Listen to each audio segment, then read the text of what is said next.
बिस्मिल्लाहिर्रहमानिर्रहीम। अस्सलाम वालेकुम।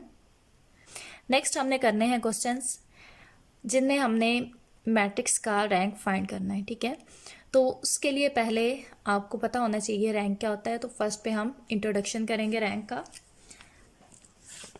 अब रैंक की डेफिनेशन क्या है? रैंक होता है the number of non zero rows, the number of non zero rows either in echelon form or reduced echelon form is called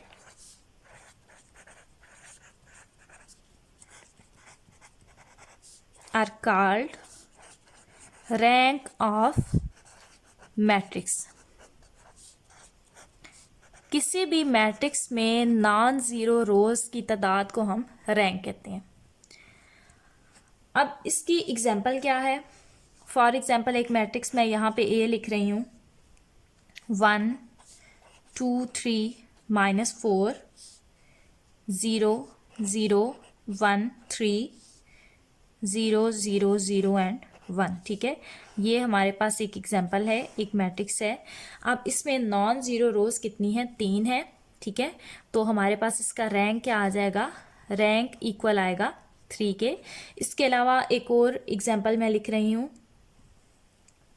एक मैट्रिक्स मैं लिख रही हूँ, बी मैट्रिक्स है 0 1 0 4 0 0 1 2 एंड 0 0 0 0। ठीक है, अब ये जो मैंने मैट्रिक्स लिखी है इसका रैंक है 2 के इक्वल। ठीक है, number of non zero rows either in echelon form और reduce echelon form are called rank of a matrix. अब यहाँ पे दो चीज़ें और नहीं आ गई हैं, एक तो है एचेलन फॉर्म और दूसरी है रिड्यूस एचेलन फॉर्म।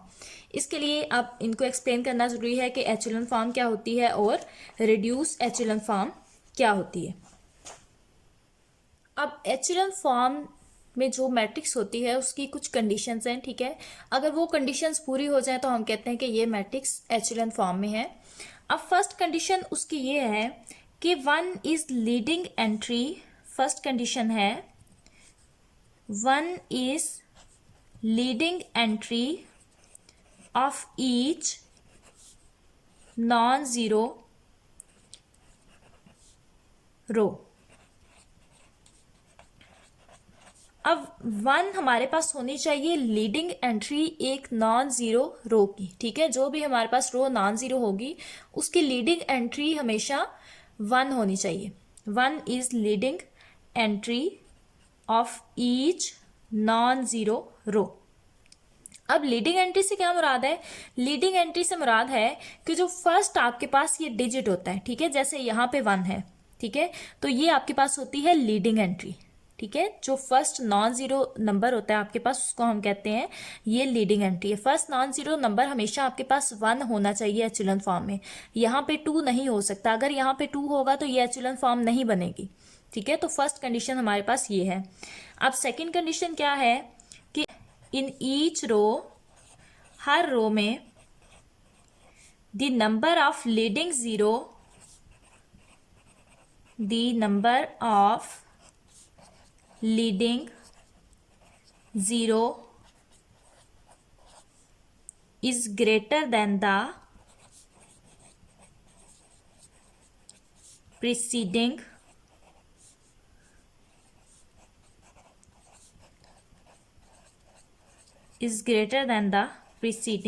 रो। ठीक है, अब ये क्या है कि हर रो में जो लीडिंग जीरो है वो ग्रेटर होना चाहिए पिछली रो से। ठीक है, अब लीडिंग जीरो का क्या मतलब है कि अगर हमारे पास एक रो है इसमें 2 जीरो हैं तो इससे अगली रो में 3 जीरो ही होने चाहिए। ठीक है, अगर यहाँ पे 2 जीरो होंगे, यहाँ पे 1 आ जाएगा तो वो आपके पास एचेलन फॉर्म नहीं बनेगी। ठीक है, कि अगर एक रो में 2 जीरो हैं तो दूसरी रो में 3 जीरो आने चाहिए। ठीक है, अगर चौथी भी रो है तो उसमें 4 जीरो आने चाहिए। इसका मतलब है कि लीडिंग जीरो। ठीक है, अब ये थी हमारे पास सेकंड कंडीशन। अब थर्ड कंडीशन हमारे पास क्या है? थर्ड कंडीशन है कि ईच जीरो रो जो हर रो हमारे पास है, जो कंप्लीट रो 0 होगी, each 0 row must be the last row. कि अगर हमारे पास कोई रो 0 है, ठीक है, कोई रो 0 बन सकती है तो वो हमारे पास लास्ट पे होनी चाहिए। ठीक है, जरूरी नहीं है कि आपने 0 बनाना है, वो इस तरह से भी हो सकती है, लेकिन अगर 0 कोई बन सकती है तो वो लास्ट पे होनी चाहिए। ठीक है, वो मिड में नहीं होनी चाहिए। ये हमारे पास थी थर्ड कंडीशन।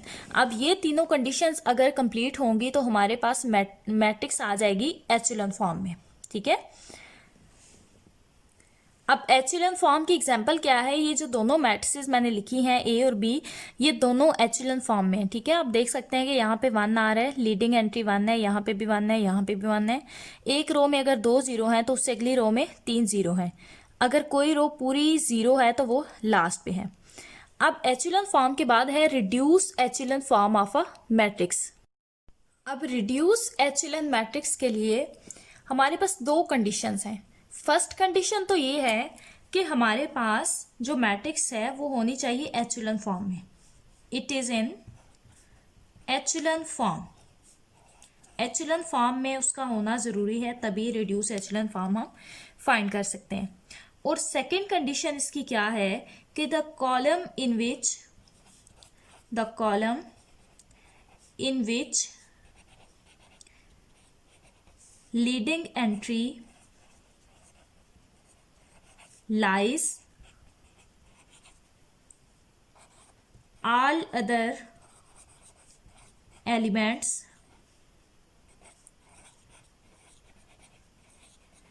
must be 0।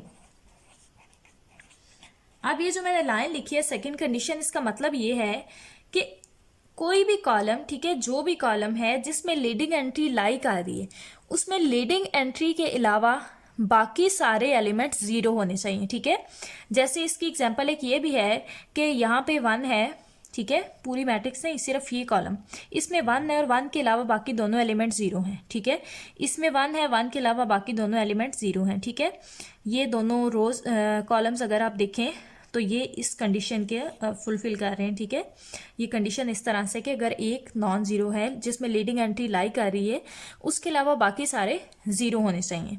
अब यहाँ पे मैं इसकी एग्जांपल भी लिख देती हूँ। अब ए मैट्रिक्स मैं यहाँ पे लिख रही हूँ, ए मैट्रिक्स इक्वल है 0 1 0 4 0 0 1 2 एंड 0 0 0 0। ठीक है, ये जो मैंने मैट्रिक्स लिखी है ये भी रिड्यूस एचेलॉन फॉर्म में है।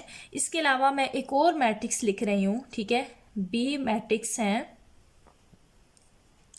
बी मैं लिख रही हूँ 1 0 0। ठीक है, 1 के अलावा बाकी सारे 0 हैं। इसके अलावा है 2 0 0, इसके अलावा है 0 1 0 और फोर्थ कॉलम में लिख रही हूँ 0 0 1। ठीक है, तो ये जो मैंने बी मैट्रिक्स लिखी है ये रिड्यूस एचेलॉन फॉर्म में है। ठीक है, कैसे कि 1 है, 1 के अलावा बाकी दोनों 0 हैं, 2 के अलावा बाकी दोनों 0, 1 के अलावा बाकी दोनों 0। ठीक है, और 1 के अलावा बाकी दोनों 0। ठीक है, मतलब हर कॉलम में लीडिंग एंट्री के अलावा बाकी सारे एलिमेंट 0 के इक्वल हैं। अब आपको ये कंफ्यूजन हो रही होगी कि जो हमने ए मैट्रिक्स लिखी है यहाँ पे तो 2 भी है 4 भी है, मतलब 0 तो सारी है ही नहीं। तो देखें उसमें कंडीशन में ये है कि वो कॉलम जिसमें लीडिंग एंट्री लाई कर रही है। ठीक है, जैसे 1 है, लीडिंग एंट्री है, इसके बाकी एलिमेंट 0 हैं, यहाँ पे 1 है, 1 के अलावा बाकी दोनों 0 हैं। और थर्ड कॉलम देखें तो उसमें कोई लीडिंग एंट्री लाई ही नहीं कर रही। ठीक है, इसलिए आप ये नहीं कह सकते कि ये रिड्यूस एचेलॉन फॉर्म में नहीं है, ये भी रिड्यूस एचेलॉन फॉर्म में ही है। ठीक है, इसी तरह से फर्स्ट कॉलम में भी कोई लीडिंग एंट्री नहीं है। आई होप आपको ये समझ आ गया होगा एचेलॉन और रिड्यूस एचेलॉन का कंसेप्ट। अगर फिर भी किसी को समझ ना आए तो आप कमेंट करके पूछ सकते हैं। आपको ये क्लियर है कि रैंक के लिए किसी भी मैट्रिक्स का एचेलन या रिड्यूस एचेलन में होना जरूरी है, ठीक है। दोनों में से किसी भी फॉर्म में हो तो हम उसका रैंक फाइंड कर सकते हैं, या तो हमने रिड्यूस एचेलन फॉर्म में चेंज करना है या एचेलन फॉर्म में चेंज करना है, ठीक है। तो रैंक के लिए हमें ये दोनों एक्सप्लेन करना जरूरी थी। अब इनकी समझ आ गई, अब आप इजीली रैंक फाइंड कर सकते हैं।